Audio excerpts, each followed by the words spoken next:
History remembers Anubis as a god of death, a jackal-headed figure standing in the shadows of tombs, a silent presence beside mummies, burial chambers, and the mysterious journey beyond life. But that familiar image may be incomplete, because in ancient Egypt, Anubis was not only connected to death, he was connected to care, preservation, sacred order, protection, and transition. He did not simply represent the end of life, he stood at the threshold between what was lost and what could still continue. And that changes the story completely. So the real question is this: was Anubis truly a god of death? Or did later memory reduce a guardian of protection, ritual, and renewal into something far narrower? To answer that, we have to look beyond the modern image, beyond the dark figure, beyond the simplified label, and into the ancient Egyptian worldview where death was not only an ending, but a passage that had to be protected.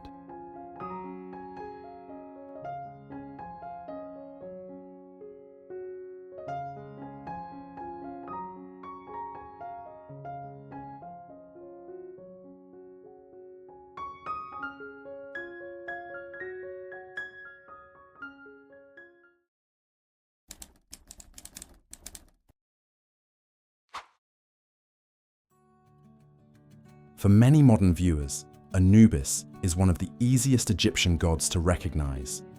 The black jackal head, the human body, the tomb setting, the connection to mummies and the afterlife. Because of that, he is often described in simple terms: the Egyptian god of death. And at first, that seems reasonable. Anubis was deeply connected to funerary practices, tombs, embalming, and the journey of the deceased. Britannica notes his close association with the funerary cult and the care of the dead, including his reputation as the inventor of embalming in connection with Osiris. But the problem is not that this description is completely wrong. The problem is that it may be too small. Because when a culture sees death as a transition, the figure who stands near death is not automatically a symbol of fear. Sometimes, he is the one who protects the passage.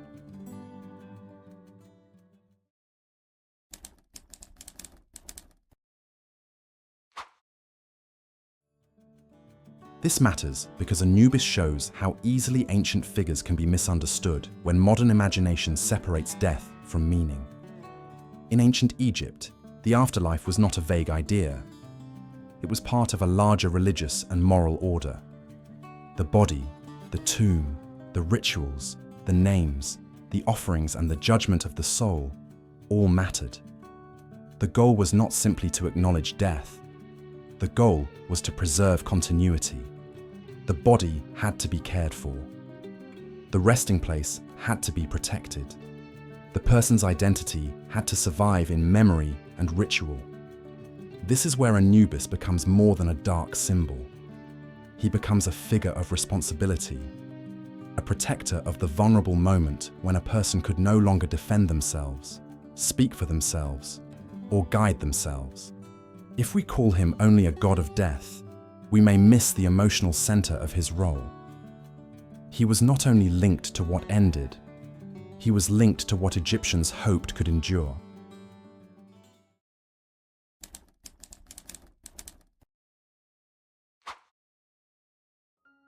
The hidden perspective is that Anubis was, in many ways, a guardian of transformation.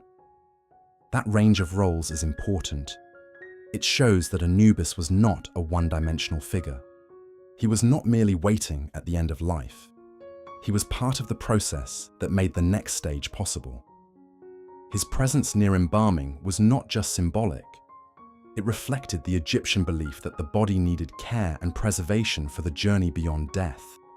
His presence near tombs was not only decorative, it reflected protection. His presence in afterlife scenes was not only mysterious, it reflected guidance. Even his black color was not simply a sign of darkness. The color that modern viewers may interpret as ominous could also point toward renewal. What looks dark to us may have carried a deeper promise to them.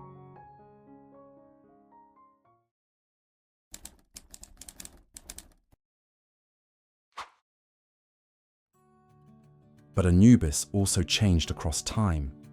This is where the story becomes more complicated. In earlier Egyptian religion, Anubis appears to have held a major position in connection with the dead. Later, Osiris became increasingly central in the afterlife tradition, especially as the Osiris myth gained importance. This matters because it shows a shift. Anubis was not erased, but his role became more specialized. He was no longer simply the dominant figure associated with the dead. He became the sacred technician, the guardian, the guide, the protector of the process. That image is powerful. A priest wearing the mask of Anubis was not performing fear. He was performing sacred responsibility. He was embodying the God who made transition possible. So the source difference is not only about titles, it is about function. Was Anubis the ruler of death? Or was he the guardian of the sacred process that allowed the dead to become more than dead?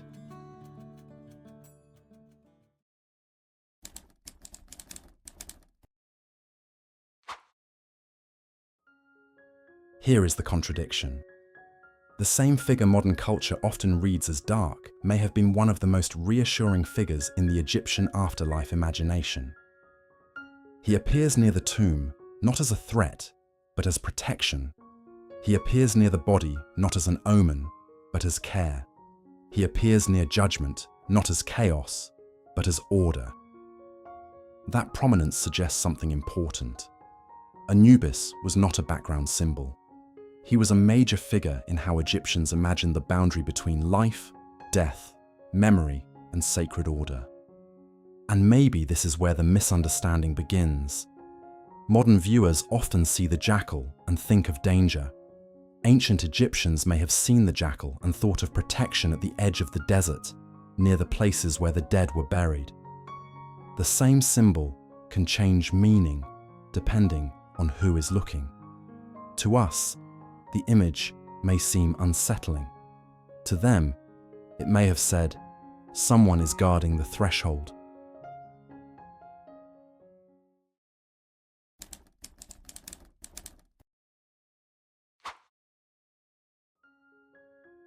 The emotional conflict behind Anubis is quiet, but powerful. He belongs to the moment when a human life has ended, but the story is not allowed to disappear. That is not only religious, it is deeply human. Every civilization has asked some version of the same question. What remains of us after we are gone? A name? A body? A memory? A judgment? A place among the ancestors? In Egypt, these questions were answered through ritual, preservation, and cosmic order. Anubis stood inside that emotional space.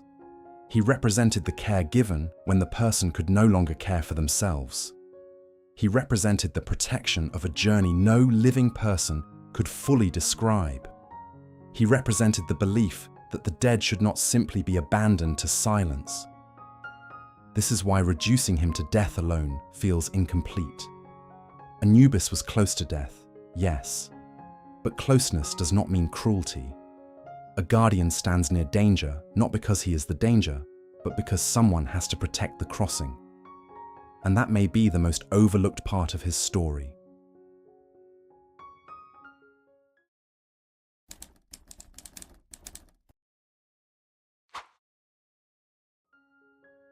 The bigger meaning of Anubis is that memory often simplifies what belief once made complex. A culture can create a figure of protection. Later audiences can turn him into a symbol of darkness. A sacred guide can become a decorative icon. A guardian can become a monster-like image in modern imagination. But Anubis reminds us that ancient mythology was rarely as simple as the labels we inherit.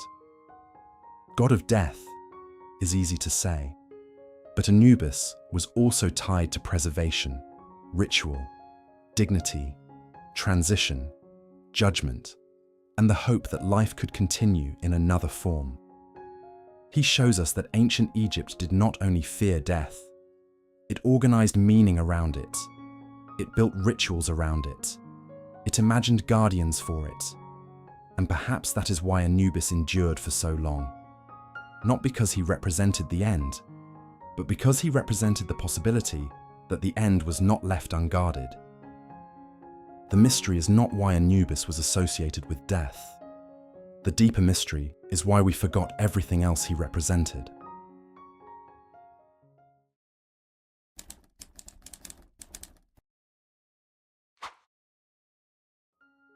So, when we look at Anubis now, standing silent beside the tomb, perhaps we are not looking at a figure of darkness. Perhaps we are looking at one of the oldest images of protection humanity ever created. A reminder that even in the most uncertain passage, ancient Egypt imagined order. Even at the boundary of life, it imagined care. Even in silence, it imagined a guide. So, maybe Anubis was never just the god of death. Maybe he was the guardian of the question every civilization leaves behind. When life ends, who protects what remains?